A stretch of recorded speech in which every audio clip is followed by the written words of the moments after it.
दोस्तों, हम लोगों के दिमाग में कभी ना कभी यह प्रश्न जरूर आता है कि क्या सच में भगवान है या नहीं है। आखिर है तो क्या सबूत है भगवान है, आखिर नहीं है तो क्या सबूत है भगवान नहीं है। दोस्तों, आज हम आपको 10 बातें बताने वाले हैं जिससे पता चल जाएगा कि आपको ईश्वर मौजूद है या नहीं है। आप खुद अनुभव कर लेंगे।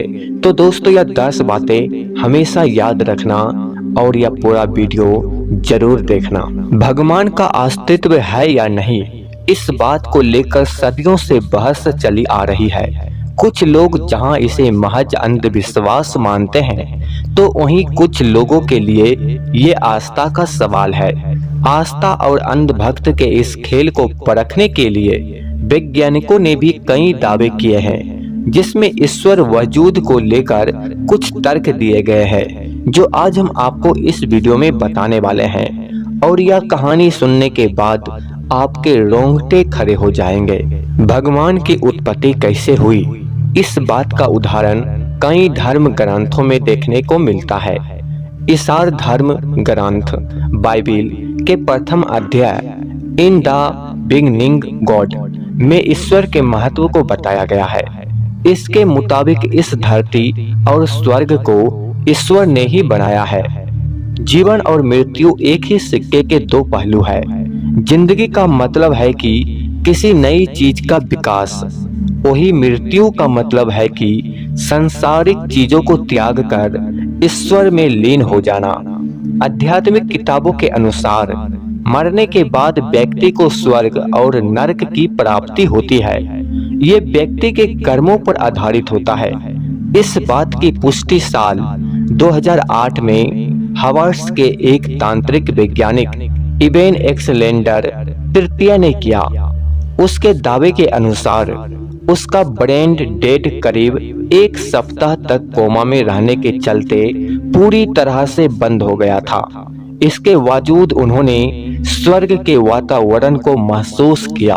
आपको यह जानकर बहुत हैरानी होगा कि वैज्ञानिक इबेन की बात परखने के लिए उनके मस्तिष्क की जांच की गई। डॉक्टरों ने पाया कि मस्तिष्क का वो हिस्सा जो सुनता है, समझता है और कार्य करने के लिए प्रेरित करता है, वह पूरी तरह से बेकार हो चुका था।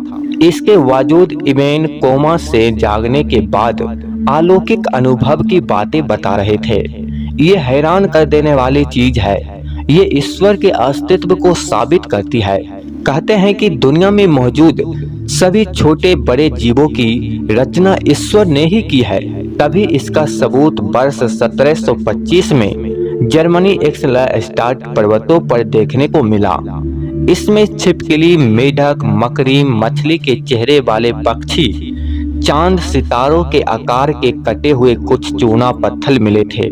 उनमें से बहुत से पत्थरों पर हिब्रू, लैटिन और प्राचीन अरबी भाषा में ईश्वर का नाम लिखा हुआ था। इस बात की खोज वज्रबर्ग विश्वविद्यालय की फैकल्टी ऑफ मेडिसिन के डीन जोहान बर्थलोमेनियस एमस बेगिन ने की थी। जोहान के मुताबिक ईश्वर जिस स्वरूप में आकृतियां बनाना चाहता था, उन्हें पहले पत्थर पर तराशा गया और उसके बाद उसमें जान डाली गई। ईश्वर के अस्तित्व को साबित करने के लिए इनमें से कई पत्थरों को नीदरलैंड्स के टेलर्स म्यूजियम और ऑक्सफोर्ड यूनिवर्सिटी म्यूजियम में भी सहेज कर रखा गया है। ईश्वर से जन्म और मृत्यु के भी तार जुड़े हुए हैं। इसलिए माना जाता है कि व्यक्ति की आत्मा जब परमात्मा में लीन हो रही होती है, तब उसे सुरंग में से एक तेज रोशनी आते हुई दिखाई देती है। इस बात की पुष्टि बेल्जियम के न्यूरोलॉजिस्ट स्वीटवन लॉजी, जो कि यूनिवर्सिटी हॉस्पिटल के कोमा साइंस ग्रुप ने की है। उन्होंने कई मरीजों पर परीक्षण कर पाया कि जब वे मरने वाले होते थे, तब उसका दिमाग कोमा में जा रहा था। उस वक्त उसके शरीर में सिहरन होती है और उन्हें एक सुरंग में जाने का एहसास होता है। भगवान के होने ना होने का सबूत ब्रह्मांड की उत्पत्ति से जुड़े हुए हैं। वैज्ञानिकों का मानना है कि महाविस्फोट के जरिए सृष्टि की उत्पत्ति हुई है, जबकि आध्यात्मिक तौर पर ईश्वर की मर्जी के बिना इन चीजों का निर्माण संभव नहीं है। चूंकि वैज्ञानिक आज तक बिग बैंग यानी महाविस्फोट के होने का कारण नहीं खोज सका है, इसलिए इसे भगवान का चमत्कार ही माना जाता है। भगवान के होने का दूसरा प्रमाण प्रकृति को देखकर भी लगता है, क्योंकि दुनिया में कई तरह के जीव जंतु मौजूद है, उनमें इंसान भी शामिल है। इन सब की उत्पत्ति अचानक धरती पर कैसे हुई, इस बात का पता आज तक वैज्ञानिक नहीं लगा पाया है, इसलिए इसे ईश्वर की रचना मानी जाती है। मानव शरीर की संरचना का गठन भी भगवान के चमत्कार के तौर पर देखा जाता है, क्योंकि कैसे एक व्यक्ति का जन्म होता है और वो कैसे विकसित होता है, इन सब के पीछे का साइंस ईश्वर में ही समाया हुआ है।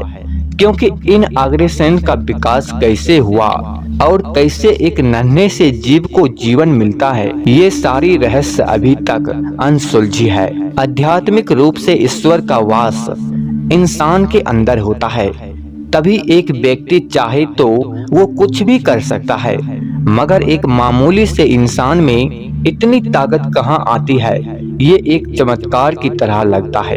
दोस्तों, ये सब जानकर आपको कैसा लगा, कमेंट में जरूर बताइएगा।